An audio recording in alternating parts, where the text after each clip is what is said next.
Welcome, curious minds, to another deep dive. Today, we're taking a magnifying glass to the Interim Financial Statements of Lanka Credit and Business Finance PLC. This is for the 3 months ended June 30th, 2025. And look, our mission isn't just about, sifting through numbers. It's really about uncovering the financial story here, finding those aha moments, and understanding what these figures truly reveal about the company's health and its performance.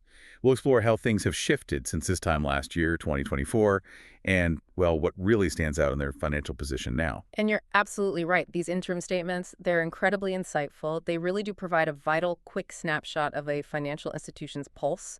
You can see key trends in profitability, asset quality, liquidity, all crucial for understanding their trajectory. All right, let's unpack the first big piece then. How did Lanka Credit and Business Finance PLC actually perform on the income front? What's the top-line story? Well, their total income shows a really robust increase. It jumped 23% from just over 343 million rupees in 2024 up to nearly 421 million in 2025.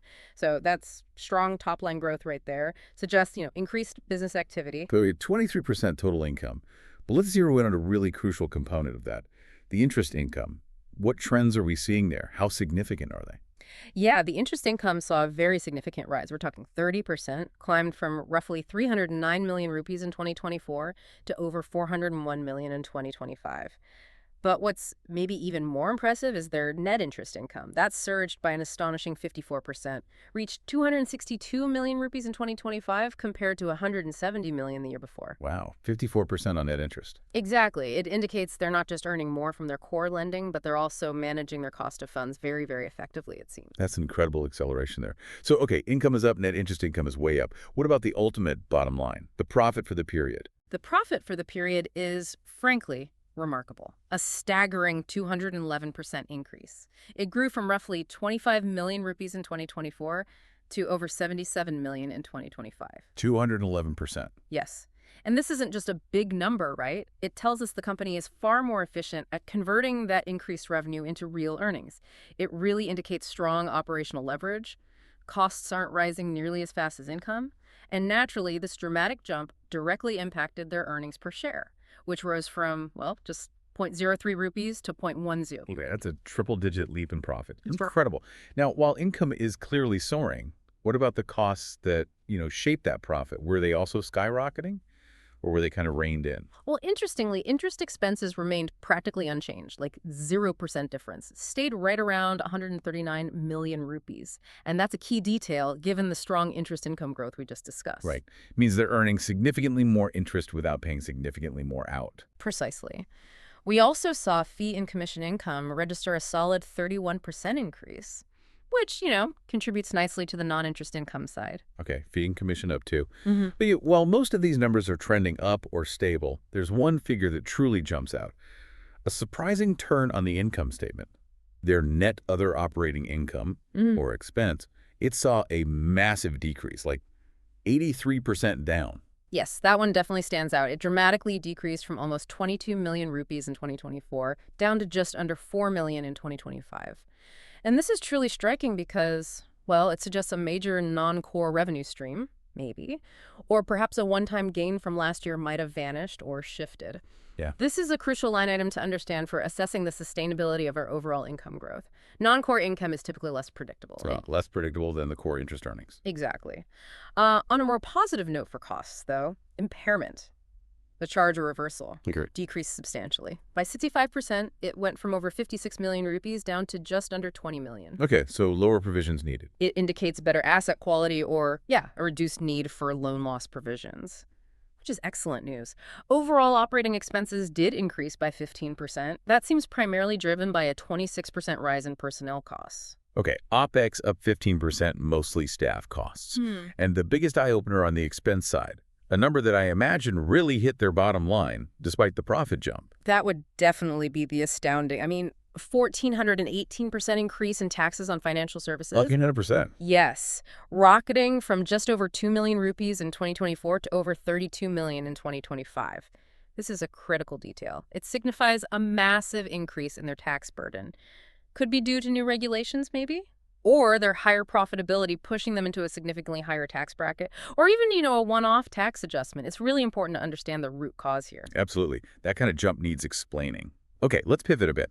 From performance to position, what does the statement of financial position, the balance sheet, tell us about the company's underlying health as of June 30th? Well, what's interesting here is the overall stability, actually. Total assets show just a slight increase to just under 9.3 billion rupees as of June 30, 2025. That's up from just over 9.2 billion back in March. So, pretty steady. Some key shifts within assets, though. Cash and cash equivalents decreased from 216 million down to 159 million. Okay, less cash on hand. Right. But an increase in what's termed financial assets at amortized cost. You can think of these primarily as their long-term loans and receivables. Those grew from about 6 billion rupees to nearly 6.1 billion. Meanwhile, lease rentals receivables and hire purchases saw a slight decrease. And liabilities. On the liability side, total liabilities actually saw a slight decrease overall, specifically the due to customers figure, which is largely deposits, right? That decreased from about 4.64 billion rupees to 4.58 billion. So a slight outflow of customer deposits then. Suggests that, yeah. Conversely, and this is a positive sign, total equity increased, primarily driven by a rise in retained earnings. That moved from 508 million up to 586 million, which indicates profits are being successfully reinvested back into the company, building that equity base. That's a good overview of the balance sheet structure. Mm-hmm. But how did all these activities translate into actual cash flows? Because as we always say, profit on paper doesn't always equal cash in the bank. Precisely. And the statement of cash flows reveals something interesting here.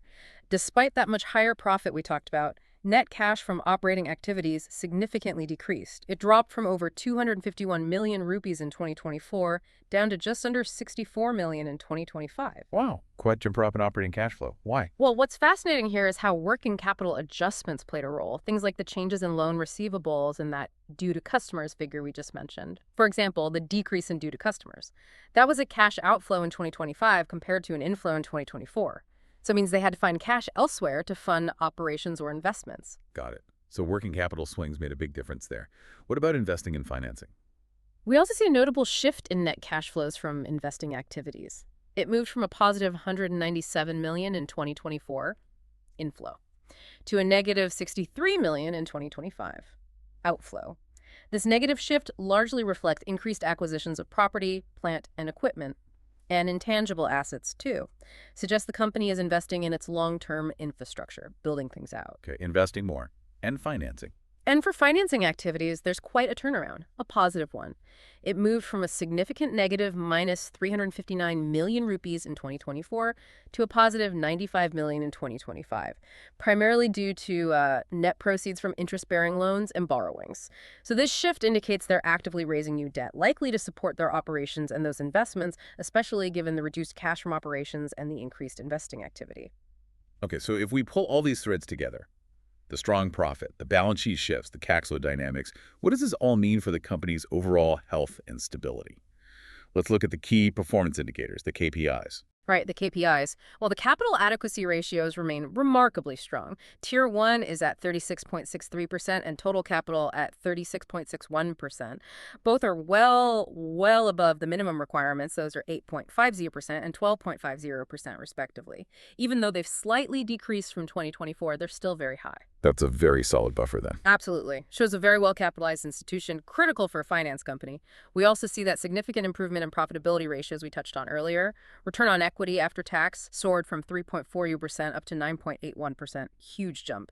And return on assets before tax improved from 1.42% to 5.28%. Signals much more efficient use of both equity and assets to generate profit. And asset quality. You mentioned lower impairments earlier. Yes, asset quality has definitely improved. The net non-performing loans ratio decreased. It went from 10.46% down to 7.89%. That's a genuinely positive trend. Indicates a healthier loan book, better management of credit risk, feeds right into profitability. Okay, and liquidity. For liquidity, the available liquid assets to required liquid assets ratio, it's 105.61%. Now that is down from 123.78% in 2024, but importantly, it still comfortably meets the regulatory requirements. So liquidity looks okay for now. So solid capital, soaring profitability, improving asset quality, adequate liquidity. With all these strong internal metrics, what about their external validation? The market's view, how are they perceived? Well, the company has a credit rating of SLBB stable, that's assigned by Lanka rating agency, gives an independent assessment of their financial strength. And the market definitely seems to be taking note of their performance. The closing market price per share for the quarter ended June 30th. It increased from 2.20 rupees in 2024 up to 4.1 rupees in 2025. Wow, nearly doubled. Yeah, pretty significant increase in share price over the year. In terms of corporate structure, the company was incorporated way back in 1962 in Sri Lanka, listed on the Colombo Stock Exchange, the CSE, in 2021. Their public holding qualifies under Option 2 of the CSE listing rules. They have a float-adjusted market cap, that's the value of shares easily traded, of over 853 million rupees. Their public holding percentage is 26.33%. Well above the 10% minimum. And they have over 5,000 public shareholders, also exceeding the 200 minimum requirement. Okay, meets the public float rules. Who are the major shareholders? When we look at the 20 largest shareholders list, one name really stands out, Lanka Credit and Business Limited. They hold a substantial 72.08% of the shares. That is 72%. Okay, so one dominant shareholder. A very significant majority stake, yes. And here's a fascinating detail, kind of related to governance, perhaps. The directors' shareholdings. As of June 30, 2025, all the listed directors, except for one, Mr. Kapila Indika Wirasing, who holds about 1.58%, all the other directors have nil shareholding in the company. 0 shares for almost all directors. That is interesting. Raises questions about alignment, maybe. It certainly raises an interesting point about, the alignment of interests between management, or at least the board, and the broader shareholders. Just for context, the company itself is a licensed finance company, operates with 21 branches across Sri Lanka. Right. So, okay, let's try and summarize this for our listener. We've journeyed through Lanka Credit and Business Finance PLC's interim financials. We've uncovered, really strong profit growth, definitely improving asset quality, but also some pretty interesting and dynamic shifts in income components, like that other income drop, and in cash flow. And of course, that truly massive increase in taxes. Can't forget that one. Indeed. We've seen how key metrics like return on equity and the non-performing loans ratio have significantly improved. It paints a picture of a company with definitely increasing profitability and a healthier loan book. And those strategic investments we noted in property and equipment, they also suggest a forward-looking approach, investing for the future. Yeah, this deep dive has definitely shown that looking beyond just the headline profit number, it reviews a much more nuanced financial story. There are powerful gains, yes, but also areas that prompt further questions about sustainability, about underlying operational shifts. Exactly. And if we connect this to the bigger picture, it raises an important question, maybe something for you, the listener, to consider. Given the substantial growth in profitability and that jump in share price, coupled with that very significant portion of shares held by a single entity, and that limited direct ownership by most directors, what broader implications might this ownership structure have, for the company's long-term strategic direction, its overall governance? And how might you, maybe as an investor, explore these dynamics further? It's certainly something to think about.